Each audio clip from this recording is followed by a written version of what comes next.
Hello friends, कैसे हो आप लोग। I Rishabh Kumar again welcome you on our channel Edujeeva. हम लोग क्या डिस्कस कर रहे हैं? We are discussing class 10th political science and we are discussing chapter power sharing in this. और अभी तक हमने कहां तक डिस्कस कर लिया है? We have discussed about why power sharing is desirable and case study of Belgium and Sri Lanka. पिछले वीडियो में हमने why power sharing is desirable पढ़ा था। वहां हमने दो रीजन पढ़ा था in favour of power sharing. One is prudential reason and one is moral reason. वहां से हमें ये पता चल गया था कि हमारा पावर शेयरिंग क्यों अच्छा भी है और सही भी है, यानी प्रूडेंशियली अच्छा भी है और मॉरली सही भी है। हमने यहां तक डिस्कस कर लिया है। अब उसी के बेसिस पे we have to study about forms of power sharing. Forms of power sharing का मतलब पावर जो हमने शेयर किया था, जैसे हमने बेल्जियम में ही देखा था, उसी टाइप से हमारा पावर को कैसे कैसे शेयर किया जा सकता है। What are the power sharing arrangement, कैसे कैसे पावर शेयरिंग अरेंजमेंट हमें दिखने को मिलते हैं इन वेरियस कंट्रीज। तो उससे पहले, जानने से पहले थोड़ा बैक में जाते हैं। कहा जाते हैं? मोनार्की के समय का। जब मोनार्की हुआ करता था, राजतंत्र हुआ करता था, उस टाइम क्या हुआ करता था? That was undivided political power. Undivided political power का मतलब क्या हुआ? पावर किसी एक पर्सन के हाथ में लिमिटेड होता था, आइदर वन पर्सन और group of small group of person, यानी या तो एक आदमी या बहुत छोटे ग्रुप में हमारा पावर कंसंट्रेटेड होता था। तो वो जो मन वो कर सकते थे। They had monopoly in power, उनको पावर का मोनोपोली था, वो जो मन वो कर सकते थे। लेकिन जैसे धीरे धीरे डेमोक्रेसी का कॉन्सेप्ट आया, जैसे कि हमने क्लास 9th में पढ़ा था, डेमोक्रेसी के आइडियल्स वगैरह के बारे में हमने तो क्लास 9th में पढ़ लिया था, लेकिन हम उससे आगे बढ़ते हैं। डेमोक्रेसी में डेमोक्रेसी का कॉन्सेप्ट आया, तो डेमोक्रेसी कॉन्सेप्ट में क्या कहा गया? हमारा people are the source of political power. जो हमारे जनता हैं, जनता ही किसी भी पॉलिटिकल पावर का सोर्स होंगे।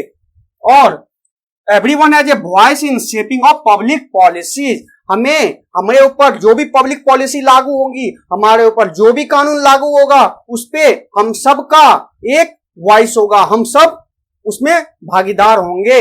हम लोग कैसे भागीदार होते हैं? हम लोग क्या करते हैं? वोटिंग करते हैं। हम लोग वोटिंग करके क्या करते हैं? अपने लीडर्स को चूज करते हैं, इलेक्ट करते हैं, और वो हमारे लिए क्या बनाते हैं? कानून बनाते हैं, और वो हमारे सब पे लागू होता है। तो बेसिकली क्या किया हमने? अपने खुद के द्वारा रूल किया। We ruled by ourselves. हम लोग खुद के द्वारा रूल किया। हमने अपना एक रिप्रेजेंटेटिव भेजा वहां पे। कहां? अगर सेंटर की बात करें तो वहां लोकसभा में भेजा, अगर स्टेट की बात करें तो विधान सभा में भेजा, और हमने अपना रिप्रेजेंटेटिव भेजा। उन्होंने कुछ पॉलिसीज बनाई, एक्ट्स बनाए, लॉज बनाए, और वो हम सबके ऊपर लागू होता है। तो इसका मतलब क्या हुआ? वी ऑल, हम लोग जो जनता है, that is the source of power. जितने भी पॉलिटिकल पावर है उसका सबका सोर्स हम खुद हैं, हम जनता खुद हैं। और डेमोक्रेसी में और क्या कहा गया? Political power should be distributed among as many citizen as possible. जितने हो सके, जितने ज्यादा से ज्यादा जनता के बीच हम पावर को डिस्ट्रीब्यूट कर सके। ये डेमोक्रेसी का कॉन्सेप्ट हमने कब पढ़ा था? 9th में पढ़ लिया था।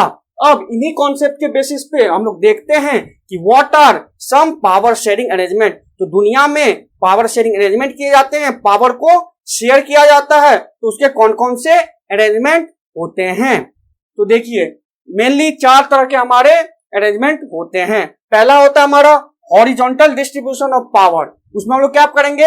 Among different organs of government, जो हमारा लेजिस्लेटिव, एग्जीक्यूटिव और जुडिशरी, इसके बारे में हम लोग इसमें पढ़ेंगे। उसके बाद वर्टिकल डिस्ट्रीब्यूशन ऑफ पावर, इसमें क्या होगा?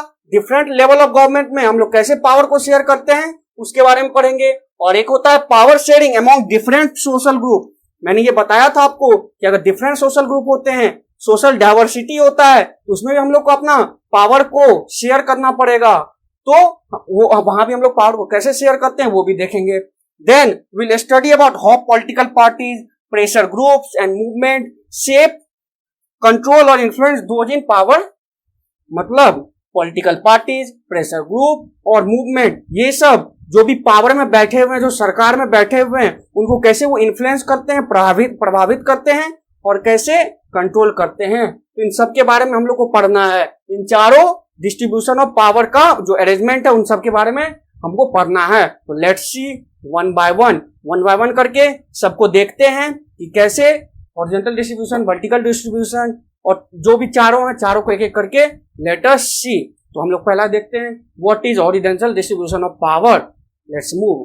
तो हाँ तो दोस्तों let's see what is horizontal distribution of power. Horizontal distribution of power क्या होता है? हॉरिजॉन्टल सबसे पहले हमें जानना पड़ेगा हॉरिजॉन्टल क्या होता है। हॉरिजॉन्टल मतलब एक ही लेवल पे। हॉरिजॉन्टल वर्टिकल लाइन आपको पता होगा, this is horizontal line and this is vertical line. ये वाला हमारा हॉरिजॉन्टल लाइन और ये वर्टिकल लाइन।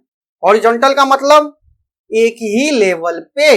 तो हॉरिजॉन्टल डिस्ट्रीब्यूशन ऑफ पावर का ही मतलब होता है कि एक ही लेवल पे डिफरेंट ऑर्गन्स ऑफ गवर्नमेंट में हमें पावर को डिवाइड करना है। तो लेट्स सी कैसे डिवाइड करते हैं। तो power distributed among different organs, एक ही लेवल पे डिफरेंट ऑर्गन्स। अभी ऑर्गन्स होते कौन कौन से हैं? They are mainly three institution. तीन ऑर्गन होते हैं। कौन कौन? Legislative, executive and judiciary. तीन इंस्टीट्यूशन होते हैं। तीनों, अगर हम सेंट्रल की भी बात करें, अगर सेंट्रल लेवल की भी बात करें तो वहां भी ये तीनों इंस्टीट्यूशन होते हैं। तीनों का अपना अपना एक पावर है, तीनों का अपना अपना एक पावर है, but they are at same level. एक ही लेवल पे हैं तीनों। फिर दूसरा अगर हम स्टेट की बात करें, स्टेट गवर्नमेंट की बात करें, वहां भी हमारे ये तीन इंस्टीट्यूशन होते हैं, लेजिस्लेचर, एग्जीक्यूटिव और जुडिशरी, जिसके बारे में हमने क्लास 9th में पढ़ लिया है इन सब के बारे में अच्छे से। इन तीनों इंस्टीट्यूशन के बारे में, लेजिस्लेचर, एग्जीक्यूटिव और जुडिशरी के बारे में। तो बेसिकली क्या हो गया, ये एक ही लेवल पे, एक ही लेवल है, एक ही लेवल पे डिफरेंट ऑर्गन्स ऑफ गवर्नमेंट, अलग अलग अंग है। जैसे हमारा ये हाथ, हमारा ये बॉडी है, एक ही लेवल पे ये हाथ है, ये हाथ है। अगर तीन हाथ हो जाएगा हमको तो ये हाथ और एक हाथ, और वो तीनों हाथ एक ही लेवल पे हैं। और वही हमारे तीन ऑर्गन हो गए गवर्नमेंट के। यही हो गया हमारा power is distributed among different organs such as legislature, executive and judiciary. अब ऐसा हम लोग करते क्यों हैं? हम लोग एक ही लेवल पे लेजिस्लेटिव, एग्जीक्यूटिव और जुडिशरी में हम लोग पावर को डिवाइड करते क्यों हैं? क्यों करते हैं divide? It is divided because it allowed different organs of government place at same level to exercise different power. सबको अपना अलग अलग पावर मिला हुआ है, पावर मिला हुआ है। अगर हम लोग पावर को डिवाइड नहीं करते हैं, एक ही जगह कंसंट्रेट कर देंगे पावर, तो क्या होगा? He will get unlimited power. उसको मोनोपोली हो जाएगा अनलिमिटेड पावर का। उसको जैसे मन होगा वो ऐसे सरकार को चलाएगा, देश को चलाएगा। इसलिए ये जरूरी हो जाता है कि हमें डिफरेंट ऑर्गन्स ऑफ गवर्नमेंट में पावर को डिस्ट्रीब्यूट करे, सबको अलग अलग पावर बांट दे। तो देखिए क्या हुआ, no single organ can exercise unlimited power. इससे हमारा क्या इंश्योर होता है? अगर हम हॉरिजॉन्टल डिस्ट्रीब्यूशन ऑफ पावर से क्या इंश्योर होता है हमारा, कि कोई भी एक ऑर्गन अनलिमिटेड पावर को एक्सरसाइज नहीं कर पाए। इसी power sharing, horizontal distribution of power को हम लोग the system of checks and balances भी कहते हैं। System of check and balance. क्यों इसको कहते हैं system of check and balance? Check मतलब क्या हुआ, किसी को तुम चेक करना, तुम किसी को चेक करते रहते हो। बैलेंस मतलब पावर बैलेंस होना चाहिए। तो देखते हैं कि कैसे इस सिस्टम को चेक एंड बैलेंस कहा जाता है। As each organ check the other, हर एक ऑर्गन जो होता है वो दूसरे को चेक करता है। उस वजह से क्या होगा, एक ऑर्गन दूसरे को चेक करते रहेगा तो क्या होगा, उससे हमारा पावर बैलेंस रहेगा, which results in balance of power among various institution. Different institution में पावर हमारा बैलेंस रहता है। तो देखते हैं कि कैसे वो चेक करते हैं, बैलेंस करते हैं और कैसे हमारा पावर बैलेंस होता है। तो देखिए हमारे बेसिकली तीन इंस्टीट्यूशन है। कौन कौन? Executive, legislature and judiciary. वही तीनों में ना हमारा पावर डिवाइड होगा, वही तीनों में ना हमारा पावर बैलेंस करना है। तो वही तीनों में देखते हैं कि कैसे पावर बैलेंस होता है। तो उससे पहले, जानने से पहले हम लोग क्लास 9th में जो पढ़े थे एग्जीक्यूटिव, लेजिस्लेचर और जुडिशरी के बारे में, उसको थोड़ा रिमाइंड करते हैं, तीनों का काम क्या क्या होता है। सबसे पहले आता है हमारा लेजिस्लेचर। लेजिस्लेचर का क्या काम होता है, जिसको हिंदी में हम लोग विधायिका भी कहते हैं। इसका काम क्या होता है? टू इनेक्ट लॉ, कानून को बनाना, कानून को बनाना। जो हमारे देश में अगर जो संसद होता है, संसद में क्या होता है, हमारा पार्लियामेंट जो होता है, उसमें कानून बनते हैं, दैट इज लेजिस्लेचर। विधायिका, उनका काम क्या होता है? कानून बनाना। वहां को कितने हाउस होते हैं? एक लोकसभा और एक राज्यसभा। तो लेजिस्लेचर का क्या काम है? टू इनेक्ट लॉ, कानून को बनाना।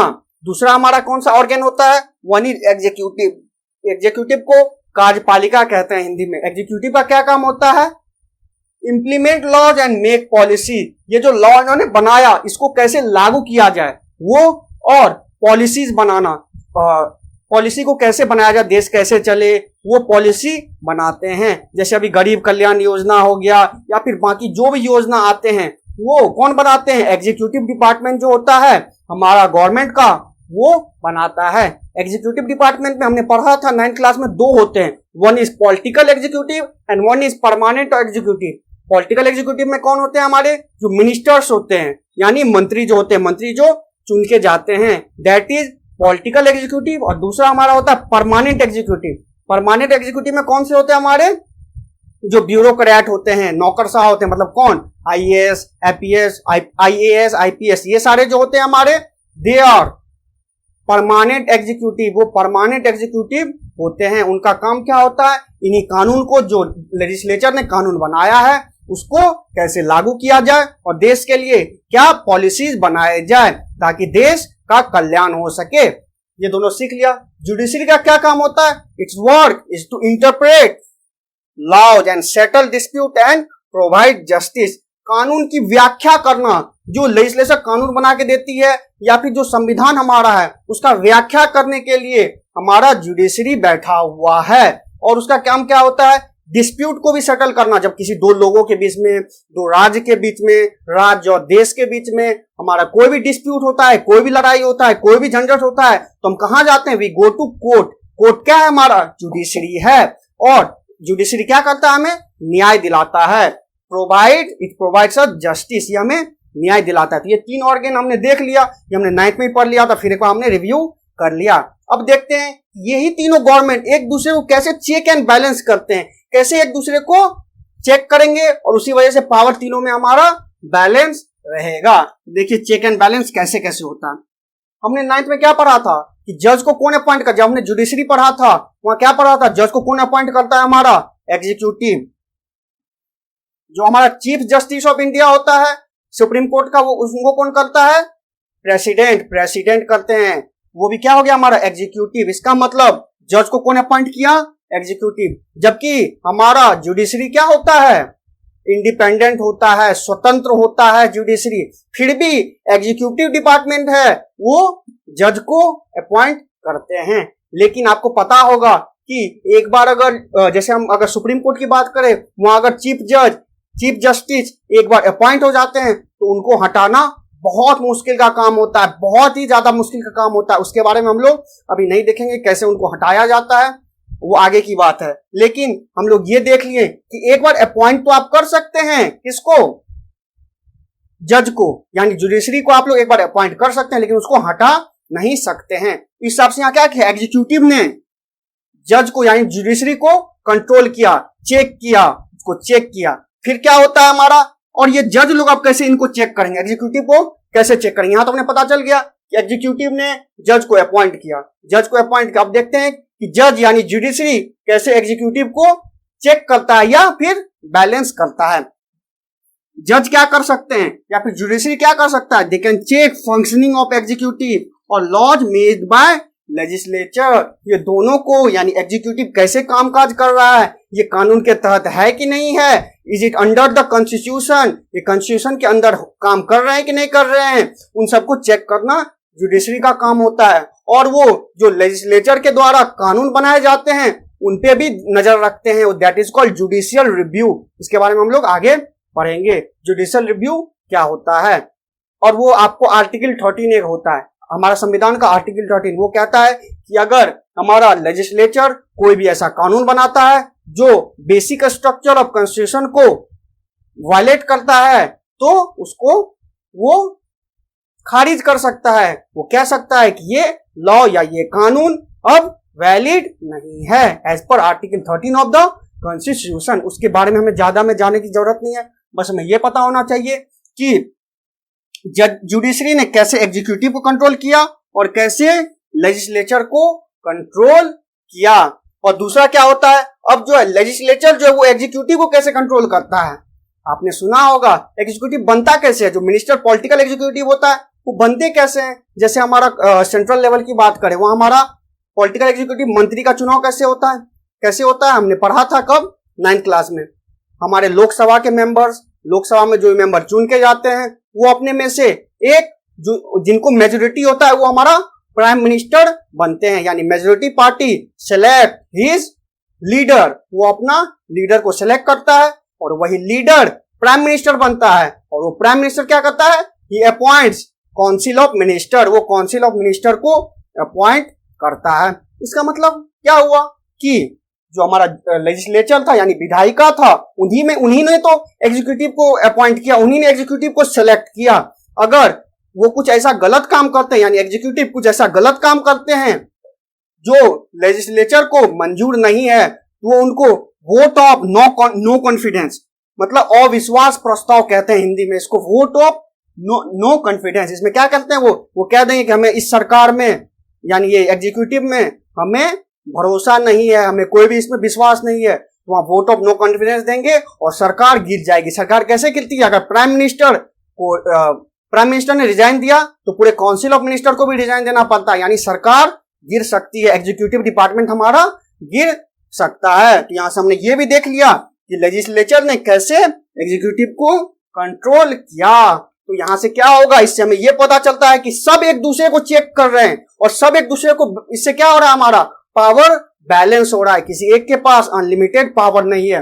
जुडिशरी ही चाहेगी कि हम लोग कुछ भी कर ले, हमें जो मन है उस हिसाब से कानून को इंटरप्रिटेट करे, ऐसा भी नहीं है। उन्हें ये दोनों है चेक करने के लिए, एग्जीक्यूटिव और लेजिस्लेचर उन्हें चेक करने के लिए बैठे हुए हैं। या फिर हमारा लेजिस्लेचर ही चाहेगा हम कुछ भी कानून बना दे, हमको भैया जो मन वो कानून बना दे देश के लिए, वो भी लागू नहीं होगा, क्योंकि उसको भी रिव्यू करने के लिए जज और एग्जीक्यूटिव डिपार्टमेंट बैठा हुआ है। और तीसरा, अगर एग्जीक्यूटिव कुछ भी करना चाहे अपने मन से, जो पॉलिसी मन चाहे वो पॉलिसी बनाना चाहे, वो भी वैलिड नहीं होगा, वो भी लागू नहीं होगा। क्यों नहीं लागू होगा? क्योंकि उसको भी रिव्यू करने के लिए हमारा जुडिशरी और लेजिस्लेचर बचा हुआ है। कैसे? लेजिस्लेचर क्या करेगा? उसको वोट ऑफ नो कॉन्फिडेंस दे देगा, यानी अविश्वास प्रस्ताव ला देगा, सरकार गिर जाएगी। इसका मतलब हमें क्या पता चला कि सब एक दूसरे का पावर को चेक कर सकते हैं और उस वजह से हमारा पावर बैलेंस रहता है। तो आई होप कि हॉरिजॉन्टल डिस्ट्रीब्यूशन ऑफ पावर आपको अच्छे तरीके से समझ आ गया होगा।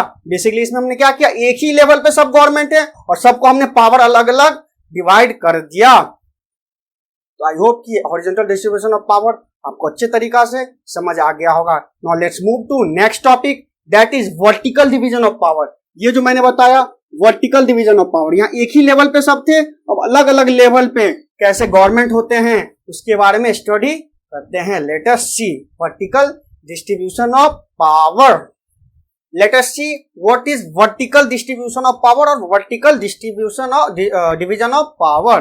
तो वर्टिकल तो मैंने बता दिया एट डिफरेंट लेवल्स, ये हो गया हमारा वर्टिकल, और ये था हमारा हॉरिजॉन्टल, सब सेम लेवल पे था। यहाँ वर्टिकल हो गया एट डिफरेंट लेवल्स। तो इसमें हम लोग क्या करेंगे? वर्टिकल डिवीजन ऑफ पावर का मतलब the power is shared among government at different level. Different level पे जो हमारे गवर्नमेंट होते हैं उसमें हमें पावर को शेयर करना है। तो कैसे हम लोग शेयर कर सकते हैं? हमारा इंडिया में कैसा पॉलिसी होता है? हमारा एक पूरे देश के लिए एक गवर्नमेंट होता है, that is called central government और यूनियन गवर्नमेंट। उसको सेंट्रल गवर्नमेंट या फिर यूनियन गवर्नमेंट कहते हैं। सबसे ऊपर हमारा आ जाता है सेंट्रल, उसके नीचे क्या होता है? हमारे जो डिफरेंट स्टेट्स होते हैं, सारे स्टेट के अपना अपना एक गवर्नमेंट होता है। तो दूसरा हो गया हमारा state government. This mean first one is government for entire country, पूरे देश के लिए एक सरकार, दैट इज सेंट्रल गवर्नमेंट और यूनियन गवर्नमेंट। दूसरा क्या हमारा हो गया? गवर्नमेंट एट प्रोविंशियल और रीजनल लेवल, हमारा अलग अलग प्रांत, प्रोविंस मतलब प्रांत, अलग अलग प्रांत, अलग अलग रीजन के लिए या अलग अलग स्टेट के लिए अलग अलग सरकार। तो ये हो गया हमारा स्टेट गवर्नमेंट। और तीसरा क्या होता है हमारा? Local government. लोकल गवर्नमेंट क्या होता है? हमारा government lower than state government, state government से भी नीचे जो होता है that is called local government. Local government हमारे कौन कौन से आते हैं? हमारे आते हैं म्युनिसिपैलिटीज, पंचायत, इन सब चीज आते हैं हमारे लोकल गवर्नमेंट में। तो हमने बेसिकली हॉरिजॉन्टल में क्या किया था, एक ही लेवल पे पावर को डिफरेंट ऑर्गन्स में डिवाइड किया था। यहां हमारा पावर को अलग अलग लेवल में डिस्ट्रीब्यूट कर दिया। हमने सेंट्रल गवर्नमेंट को कुछ पावर दे दिया, स्टेट गवर्नमेंट को कुछ पावर दे दिया और लोकल गवर्नमेंट को कुछ पावर दे दिया। इसके बारे में हम लोग पूरा अच्छे से नेक्स्ट चैप्टर यानी फेडरलिज्म में डिस्कस करेंगे कि सेंट्रल लेवल को जो पावर दिया जाता है उसको हम लोग यूनियन लिस्ट में जो रखा गया है, स्टेट गवर्नमेंट को स्टेट लिस्ट और एक कंकरेंट लिस्ट, इन सब के बारे में हम लोग आगे नेक्स्ट चैप्टर में पढ़ेंगे। अभी बस हमें ये जानना है कि what is vertical distribution of power, मतलब कि हमें डिफरेंट लेवल्स ऑफ गवर्नमेंट में हम अपना पावर को डिस्ट्रीब्यूट कर सकते हैं, सबको अपना एक पावर स्पेसिफाई कर सकते हैं कि तुमको ये पावर मिला है भैया, तुम इसी पावर में, तुमको इसी के अंतर्गत काम करना है, तुमको ये मिला हुआ है, तुम इसी में काम करना है। तो ये तीनों हमें समझ में आ गया, central government, state government and local government. इसी पावर, इसी गवर्नमेंट का जो हमारा सिस्टम होता है, this is also called federal division of power.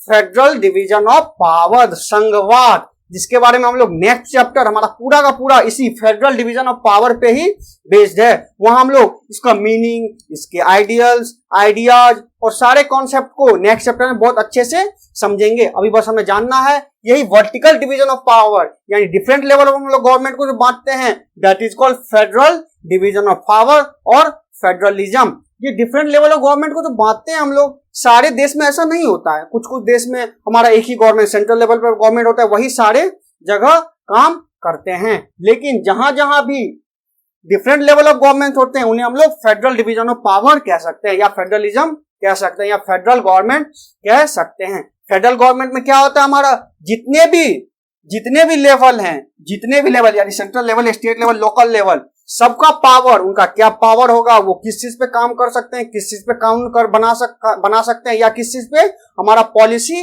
बना सकते हैं, उन सबका power is placed in constitution, हमारा संविधान में clearly lays down the powers of different level of power. यानी क्या हुआ, हमारा कॉन्स्टिट्यूशन क्लियरली इंडिकेट कर देता है कि किसको कितना पावर मिला हुआ है, जिसके बारे में हम लोग नेक्स्ट चैप्टर में बहुत अच्छे से पूरा का पूरा चैप्टर इसी पे है, इसी पे हम लोग डिस्कस करेंगे। अभी हम यहीं इसको रखते हैं और हम लोग let's move to next topic. हम लोग नेक्स्ट टॉपिक पे मूव करते हैं, that is power sharing among different social group. हम लोग डिफरेंट सोशल ग्रुप में कैसे पावर को डिवाइड करते हैं। तो now let's move to next topic.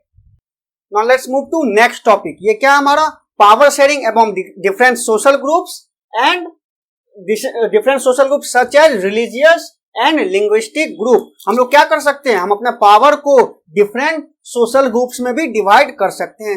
Different social groups का मतलब हमारे या तो रिलीजियस ग्रुप हो सकते हैं या लिंग्विस्टिक ग्रुप हो सकते हैं। रिलीजियस मतलब अलग अलग धर्म के लोग हैं, अलग अलग धर्म के लोग हैं, तो हमें क्या करना है, हमें पावर शेयरिंग क्यों करना है, we have to respect the feeling and interest of every community या एवरी रिलीजियस ग्रुप। हमें सारे धर्मों को और उसके फीलिंग और इंटरेस्ट को रिस्पेक्ट करना है, उसको ध्यान में रखना है। और लिंग्विस्टिक ग्रुप का मतलब, लिंग्विस्टिक का मतलब होता है लैंग्वेज से रिलेशन, लैंग्वेज मतलब भाषा।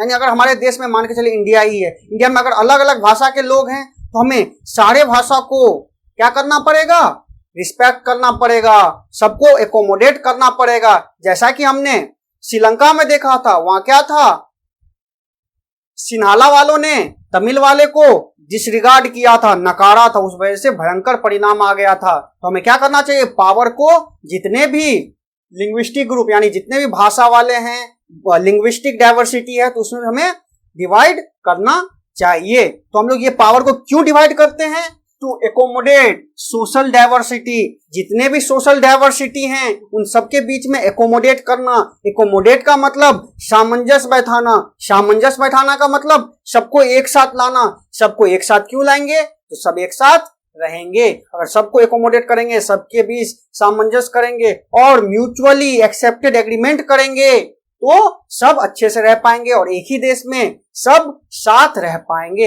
हमारा सोशल डाइवर्सिटी होते कौन कौन से वजह से है, जनरली हमारा फिजिकल अपीयरेंस से होता है, रेसिज्म भी होता है, या फिर हमारा class, religion, gender, caste, tribe, इन सब तरह से हमारा सोशल डाइवर्सिटी होता है। तो हमें अपने पावर को इन सोशल डाइवर्सिटी को एकोमोडेट करने के लिए शेयर करना चाहिए। तो हम लोग कैसे कैसे करते हैं, इसका कुछ मैं एग्जांपल्स के थ्रू आपको समझाता हूं। तो देखिए, बेल्जियम में हमने क्या देखा था, कम्युनिटी गवर्नमेंट के बारे में देखा था। कम्युनिटी गवर्नमेंट में क्या था कि किसी एक खास कम्युनिटी, अगर फ्रेंच है तो उसमें बस फ्रेंच वाले ही उसको इलेक्ट कर सकते हैं, उसमें हिस्सा ले सकते हैं, और डच वालों में बस डच वाले ही हिस्सा ले सकते हैं, और उनको भी कुछ पावर मिला हुआ था, उनके कुछ इश्यूज थे जिसके बारे में मैंने बताया था, जिनके लिए उनको पावर मिला हुआ था, उस पर वो डिसाइड कर सकते थे। तो ये हमारा कम्युनिटी गवर्नमेंट इन बेल्जियम, ये हमारा इसी का एक एग्जाम्पल है। उन्होंने क्या किया था, डिफरेंट लिंग्विस्टिक, अलग अलग भाषा के लोग थे, तो उनके बीच में, जैसे डच और फ्रेंच बोलने वाले थे, तो उनके बीच में पावर को डिवाइड किया था। ये हमारा कम्युनिटी गवर्नमेंट इन बेल्जियम हो गया।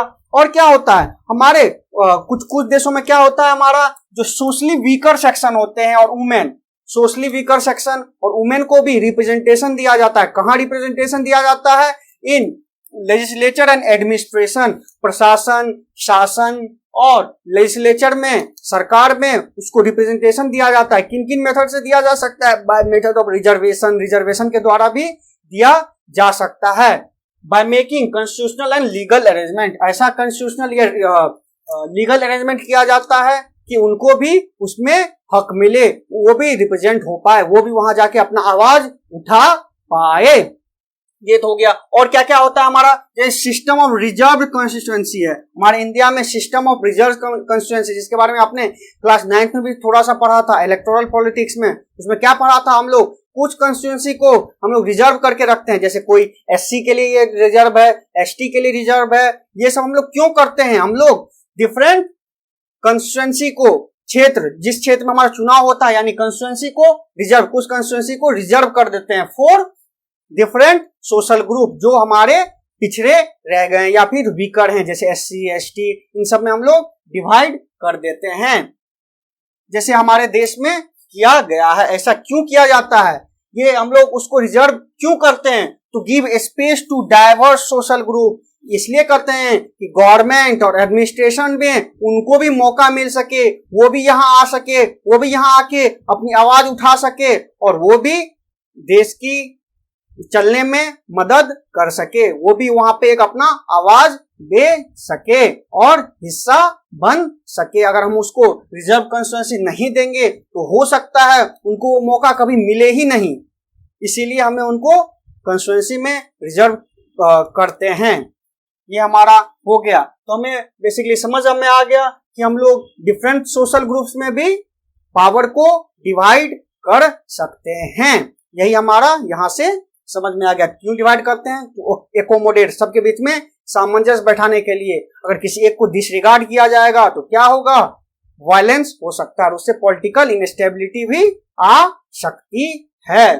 इसीलिए हम लोग डिफरेंट सोशल ग्रुप्स में पावर को शेयर करते हैं। उसके कुछ हमने एग्जांपल्स भी देख लिया, इसके बारे में और डिटेल में हम लोग आगे की चैप्टर्स में पढ़ेंगे।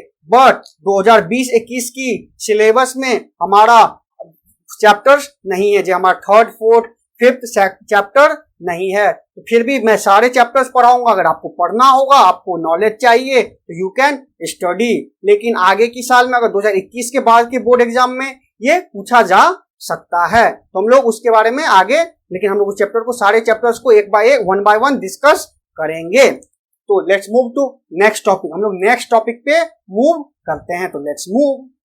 नाउ लेट्स सी और पावर शेयरिंग अरेंजमेंट कैसे किया जा सकता है। Power sharing arrangement can be done in the way of political parties, pressure groups and movement control और इन्फ्लुएंस दोज इन पावर। जो हमारे पॉलिटिकल पार्टीज होते हैं, प्रेशर ग्रुप होते हैं और मूवमेंट होते हैं, ये भी जो पावर में बैठे हुए होते हैं, जो सरकार में बैठे हुए होते हैं, वो जो भी डिसीजन लेते हैं उन पे इनका भी इन्फ्लुएंस होता है, ये भी उनको प्रभावित करते हैं। कैसे प्रभावित करते हैं, आपने देखा होगा। क्या देखा होगा, डेमोक्रेसी। डेमोक्रेसी का मतलब ही क्या होता है, डेमोक्रेसी का मतलब क्या होता है, citizen have freedom to choose among various contender for power. आप जब कभी देखते होगे चुनाव आता है तो अलग अलग पार्टी के नेता खड़े होते हैं, जैसे बीजेपी हो गया, कांग्रेस हो गया, बसपा हो गया, एसपी हो गया, टीएमके हो गया। तो डिफरेंट पार्टीज होते हैं, डिफरेंट कंटेंडर होते हैं, डिफरेंट कॉम्पिटिटर होते हैं सेम पावर के लिए।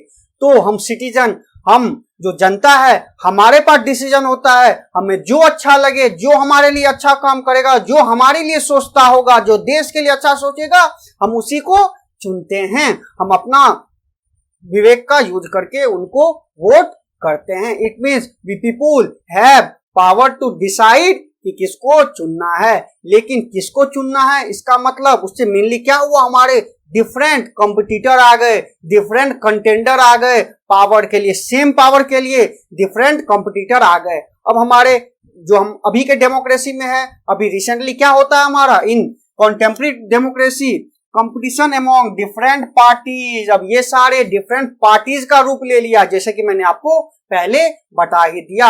अब लोग क्या करते हैं, डिफरेंट पार्टीज में ज्वाइन होके चुनाव लड़ते हैं और पावर की आशा करते हैं, वो उस पावर के लिए लड़ते हैं। इट मीन्स हमारा पॉलिटिकल पार्टीज, अलग अलग पॉलिटिकल पार्टीज बन गए हैं।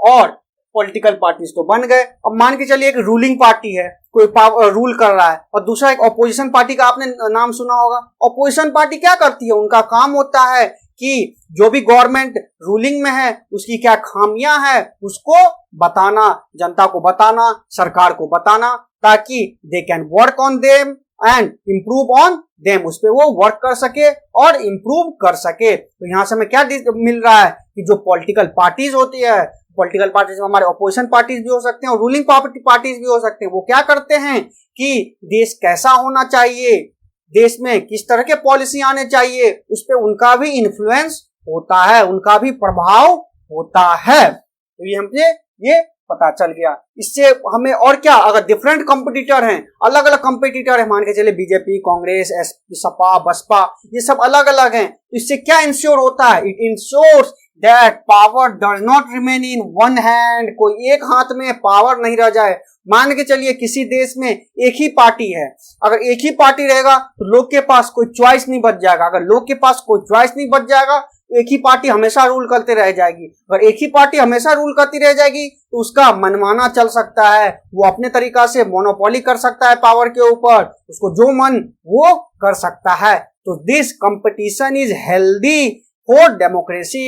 डेमोक्रेसी के लिए कंपटीशन बहुत ज्यादा हेल्दी है, बहुत ज्यादा जरूरी है। क्यों? उससे उनके ऊपर प्रभाव भी रहता है और इससे ये नहीं होता कि पावर एक हाथ में कंसंट्रेट हो जाएगा। अब देखिए, हमने देख लिया कि अलग अलग पार्टीज होती हैं, अलग अलग पार्टीज की अलग अलग आइडियोलॉजी होते हैं, आइडियोलॉजी भी अलग अलग होते हैं और वो कभी कभी डिफरेंट सोशल ग्रुप को भी रिप्रेजेंट करते हैं। जात पात की राजनीति हमारे इंडिया में तो बहुत ज्यादा बसी हुई है, लेकिन फिर भी वो क्या करते हैं, हमारा डिफरेंट सब सारे जो भी पार्टी होती है उनका एक डिफरेंट आइडियोलॉजी होता है, सबकी एक विचारधारा होती है कि हम लोग इस हिसाब से देश को आगे बढ़ाएंगे, देश में इस हिसाब से हम लोग शासन करेंगे। और वो कभी कभी डिफरेंट सोशल ग्रुप को भी रिप्रेजेंट करता है। अब कभी कभी क्या होता है, ये जो रूल करते हैं या तो डायरेक्ट रूल करते हैं या फिर अलायंस या कोलिशन गवर्नमेंट बनाते हैं। अलायंस या कोलिशन गवर्नमेंट का मतलब हमारा गठबंधन की सरकार बनाते हैं। अगर गठबंधन की सरकार बनाएंगे इसका मतलब दो या दो से ज्यादा पार्टी एक साथ आ रही है। अगर दो या दो से ज्यादा पार्टी एक साथ आ रही है, सारे पार्टी की अलग अलग विचारधारा है, सारे पार्टी अलग अलग सोशल ग्रुप को रिप्रेजेंट कर रही है, इसका मतलब अगर कॉलिशन किया, अलायंस किया तो उन सबके आइडियोलॉजी पे सरकार को देखना पड़ेगा, सबको रिस्पेक्ट करना पड़ेगा, सब पे ध्यान रखना पड़ेगा।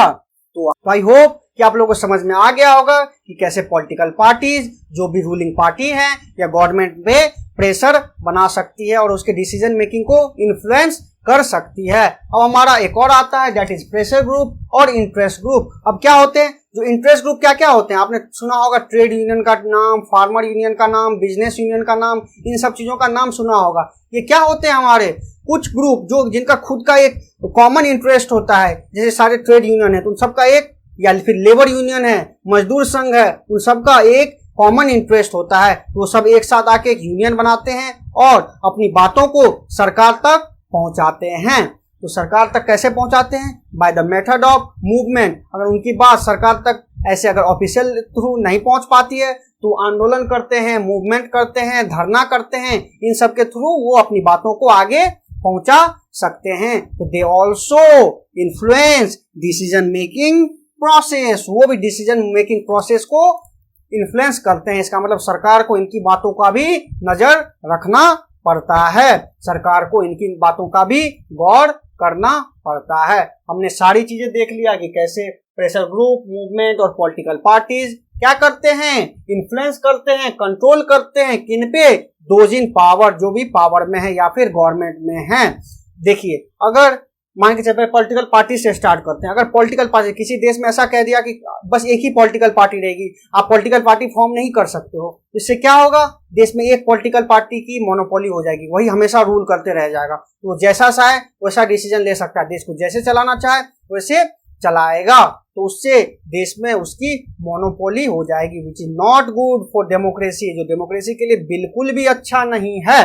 दूसरा हमारा प्रेशर ग्रुप या इंटरेस्ट ग्रुप। अगर देश में किसी देश में कह दिया जाए कि नहीं, आप इस देश में कोई भी यूनियन फॉर्म नहीं कर सकते, आप pressure group, interest group form नहीं कर सकते, कोई भी labour union, trade union etcetera आप फॉर्म नहीं कर सकते, तो इससे क्या होगा? ये लोग जो भी इंटरेस्ट ग्रुप है ये अपने विचारों को सरकार तक, अपनी बातों को, अपने इंटरेस्ट को सरकार तक नहीं पहुंचा पाएगी। अगर सरकार तक नहीं पहुंचा पाएगी तो उनको सरकार को जैसे मन होगा वो उस हिसाब से उनके ऊपर रूल बनाएंगे, रेगुलेशन बनाएंगे, उस हिसाब से उस पर कानून बनाएंगे और इनके इंटरेस्ट का ध्यान नहीं रखा जा सकता है। दूसरा, मूवमेंट के बारे में बात किया। अगर किसी देश में मना कर दिया यहाँ पे आप मूवमेंट नहीं कर सकते, आंदोलन नहीं कर सकते, धरना प्रदर्शन नहीं कर सकते।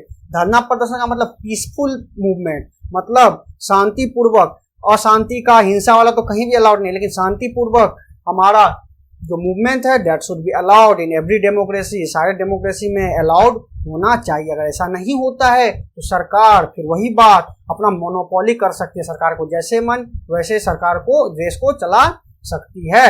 बहुत सारे कम्युनिटी को डिसरिगार्ड भी किया जा सकता है, नकारा भी जा सकता है, which is not at all healthy for democracy, जो डेमोक्रेसी के लिए बिल्कुल भी अच्छा नहीं है। तो आई होप कि आपको सब कुछ समझ में आ गया होगा कि पावर शेयरिंग हम लोग कैसे कैसे करते हैं।